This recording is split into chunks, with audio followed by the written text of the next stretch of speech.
Why aren't there more black coaches in the NFL? We just heard some of those coaches in their own words, the belief or lack of belief that black coaches can lead. That same belief was held when it came to black men being able to be quarterbacks too for a very long time, or pitchers in baseball.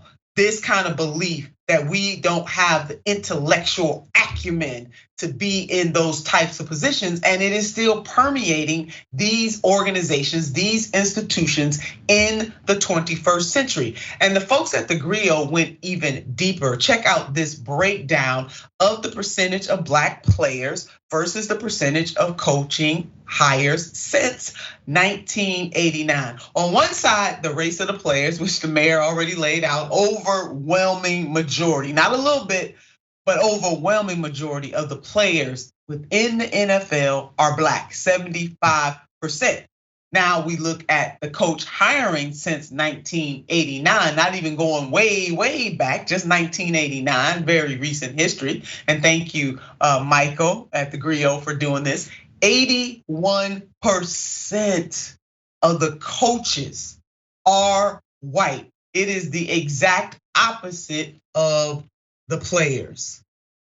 Furthermore, we're gonna go a little deeper. 8% of the white men who lead teams over the last decade had never, and I mean never, underline it, bold it, exclamation point, message in a bottle on a train, had never coached at any position in the NFL, something that has never happened. Never, never, ever happened for a black coach. In fact, 9 out of 10 white men who coached in the NFL never played in the league. Hello, somebody? While most of the NFL's black coaches were former players. Mayor, jump in on this. Listen, you just did an articulation of what it means beyond football to be black in America. Like that, you started out talking about that extra shift, how black coaches win more but still are hired less. They make it to the playoffs more, but are fired faster. They have more experience because when you were an NFL player, you didn't just start in the NFL. You also played in college. You also played in high school. You probably also played in Pee Wee, which means your entire life has been around this sport, which means your intelligence about this sport is way higher than those of us who do it casually. Yet and still, white people still get it. This is the Black American experience, not just in football, but in general. It is absolutely scary to me when people cannot say what it is. This is white supremacy in an institution. The institution of football has nothing to do with, and it was so, I mean, let me skip back for a second, because it was disgusting when I heard, when you quoted what McNair said about you can't let the inmates run the prison. When we know, you and I both know, and your viewers know, when they let us out of, when we were no longer enslaved in this country, they created a prison system that could hold us.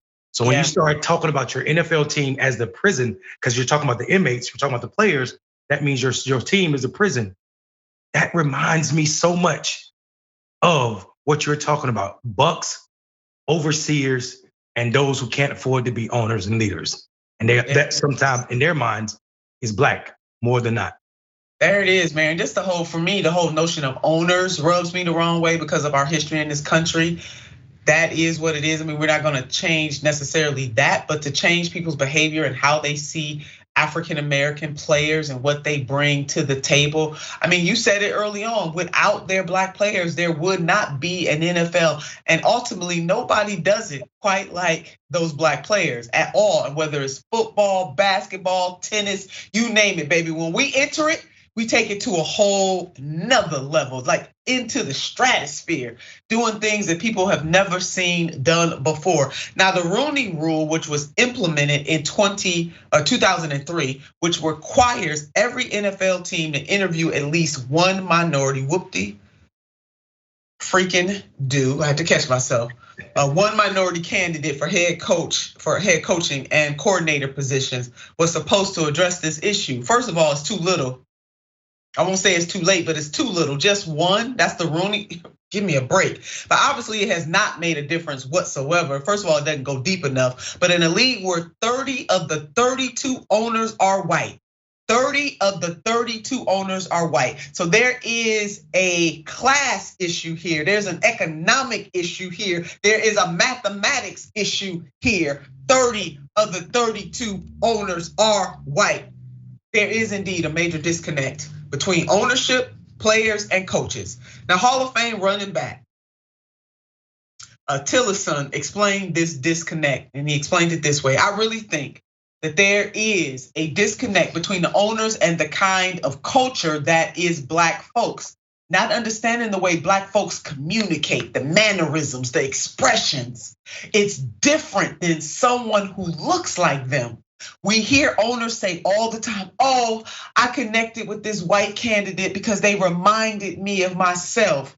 If we can't get past the mindset which coaches who don't look like you or talk like you or come from the same background, then they'll never get a chance. In other words, can you speak my language? In other words, do you understand how I'm rolling? In other words, can you feel me? Ultimately, it comes down to that, and it is very, very clear that they cannot feel these Black players in any type of way that is of substance, or the Black coaches. And these white owners will gladly have Black players put their lives on the line, though.